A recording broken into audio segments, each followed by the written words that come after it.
what was the biggest impact when it came to your confidence? And how did you build your confidence to be such a good leader, player, student, friend, daughter? That's a lot.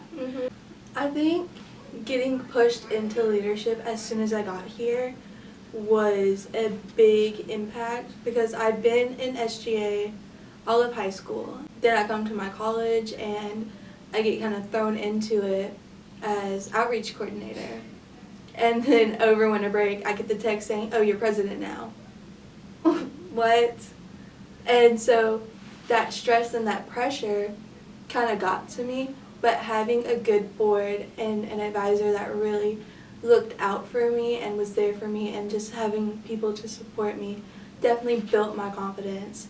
And I can safely say that like my confidence has grown from last year to this year, especially when I had to talk in front of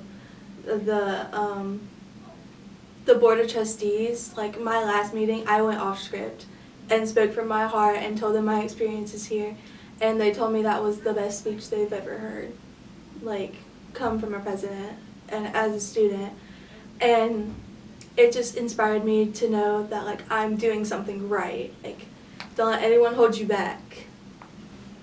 You grew really, really fast when it came to the impact that you made, because I was here when you first got here, so I got to see the beginning and the end. Mm-hmm.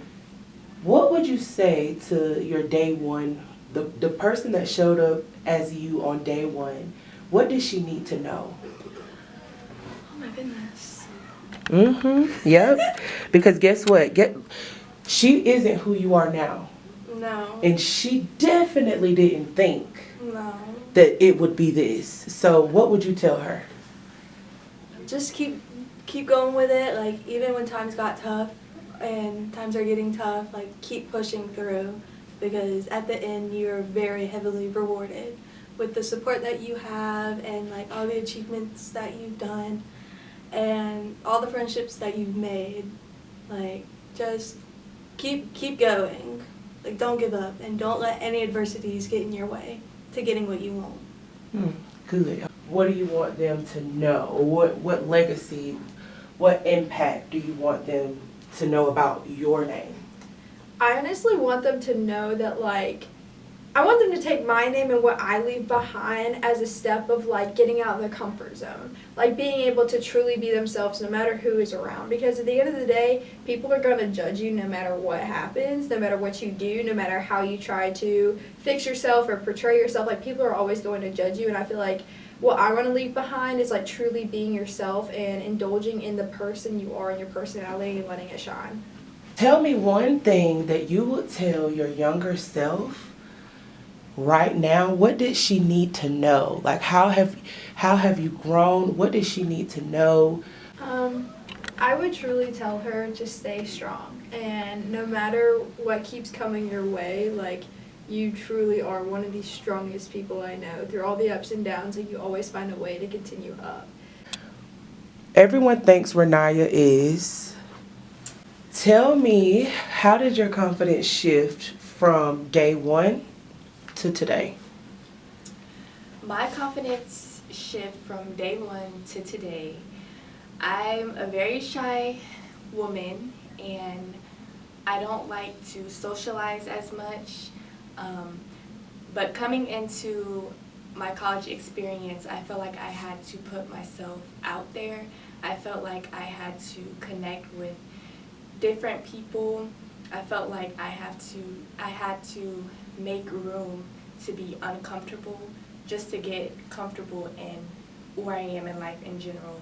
Just personally, this is my opinion, I feel like my confidence grew by just writing in self-journal books, watching podcasts on self-love, and talking to God most importantly, because without God, I feel like I couldn't have fully the confidence here today. What legacy do you want to leave behind when someone say Anaya? What do you want them to think about when it comes to what you did and how you maneuver in these 2 years?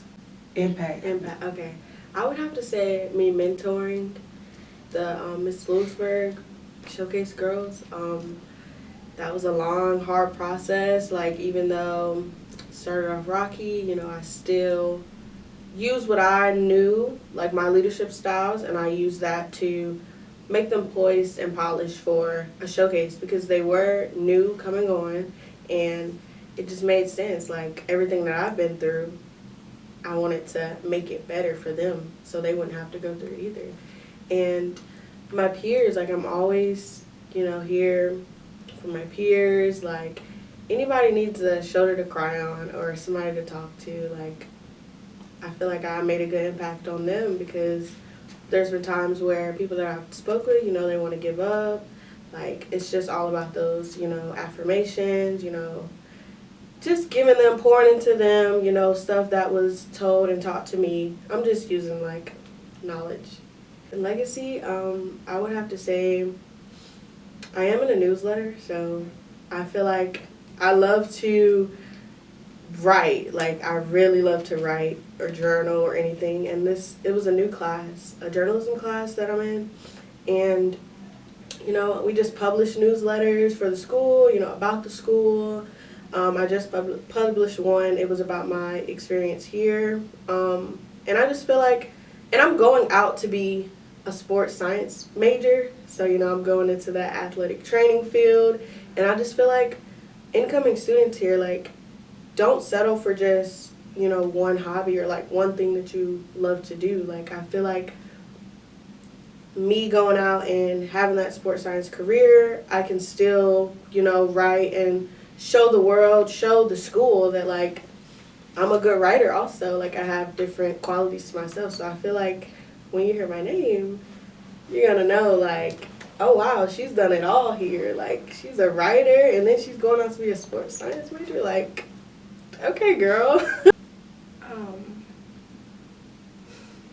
You don't have to do what everyone else is doing. Like, you don't have to do what's trending. You don't have to do what you see on TikTok, Instagram, what your friends are doing. Just be yourself. Be what Asia wants to be. Do what Asia does. There's my girl. Okay. Yeah. My plans after this is to hopefully continue playing. I am studying health science, so I really want to do something with that as far as, like, either nursing or just something in that field. I went from dental hygienist to wanting to be a nurse to clinical nurse. Just something in the health field is what I really want to do. It's either I want to stay in North Carolina near my family, or, like, I can see myself in, like, Texas or somewhere. Yeah. Fingers crossed. Hopefully I get bold enough. But yeah. Okay. My favorite part was in the Whitehead house is making new friends because I'm outgoing and I like to stay, like, active, and I like to make new friends.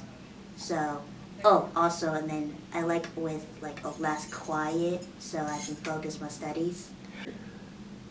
I feel like they would think of me like she's a good person and she's nice, and she always, like, goes out, like, every activities that I tend to. Yeah. Because I want to enjoy what I can.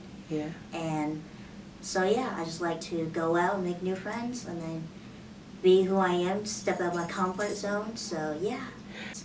I want to transfer another next community college program, and I want to be a radiology tech. So, yes. Being so far away from home, the first day that you pulled up here, what would you tell that girl? I would say walking with your chin up, because that's what I did. I had to walk in with my chin up, because, yeah, I'm that girl from Florida. I drove all the way here from Florida. So, yeah, you come from far away, keep it. Help her. Confidence. Just confidence. Confidence is key in whatever I do. Period. I've really grown a lot more in my confidence and how I move and perceive myself. So I try to push that on the others so I and my others can be just as confident and carry themselves the same way. What does she need to know to become who you are right now? Just, it's it's not as bad as you think it's going to be, and to just lean on others. Lean on like my family a lot, and I don't know, I just studied a lot and kept up with my assignments, and then just Miss Cherry helped a lot with my stress and a lot of questions. And now that you're about to go to a major university, what tools are you going to take with you that you got from Learning Partners and Lewisburg College? I would say that we're going to take the like planning ahead and like keep communicating with my professors and just, yeah. I'm so proud of you. I'm going to put that party in. My baby's going to East Carolina University. I think that the biggest misconception about me would be that I'm always irritated or angry. I don't think I'm irritated or angry. I think that I set boundaries. I don't let anybody play with me. I don't let people run over top of me. And people don't like strong black women. Honestly, all glory to God, because I was genuinely still lost my freshman year. I thought that when I got here, I would have it all together. You know, I'm away from home. I thought it would just skyrocket, but it didn't take off like I expected. If I had to tell my younger self anything, it would definitely be it's not your fault. You're not your struggles. You're not your past. You're not your pain. You're not everything that they told you that you would be. You're so much greater than that. You're a star. And one day, you'll know that. The biggest misconception about me. The biggest misconception about me is people think I'm very lazy, I think. I think people think I'm lazy, like, people thought I wasn't going to finish school because I was too lazy to finish school. They thought I wasn't going to go to college and just get a normal job. They thought I was just too lazy, or I just didn't care enough. I had no passion. But I think I really do. I went to school, you know, I'm about to graduate, and I think I made it this far to show that I'm not that lazy, to show that I really wanted it in life.